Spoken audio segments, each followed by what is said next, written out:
দর্শক ভিডিওটা শেয়ার করবেন। এই মুহূর্তে 2000-এর মতো সংযুক্ত আছেন। সবাই যদি শেয়ার করেন 1 ঘন্টাও কিন্তু সময় লাগবে না। মাটির নিচের বাংকারে লুকিয়ে থেকেও রক্ষা পাচ্ছেন না ইসরায়েলিরা। হতাহতের খবর আসছে চারদিক থেকে।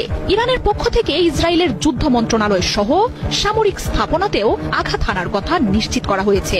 এমনকি ইরানে হামলা চালাতে আসা ইসরায়েলের 2 মার্কিন F-35 যুদ্ধ বিমান ধ্বংসও করেছে ইরানি বাহিনী। আটক করা হয়েছে যুদ্ধ বিমানে থাকা ইসরায়েলি নারী পাইলটকে। ইরানের হামলায় ধ্বংসযজ্ঞের ছবি বা খবরাখবর প্রকাশে কঠোর নিষেধাজ্ঞা জারি করেছে ইসরায়েল। পশ্চিমা গণমাধ্যমগুলোর ভিডিওতেই তেল আবিবে আছড়ে পড়া মিসাইলের দৃশ্য দেখা গেছে। এছাড়াও জেরুজালেম, হাইফা, এইলাতের মতো শহরগুলোতেও ব্যাপক ক্ষয়ক্ষতির কথা জানাচ্ছে গণমাধ্যমগুলো।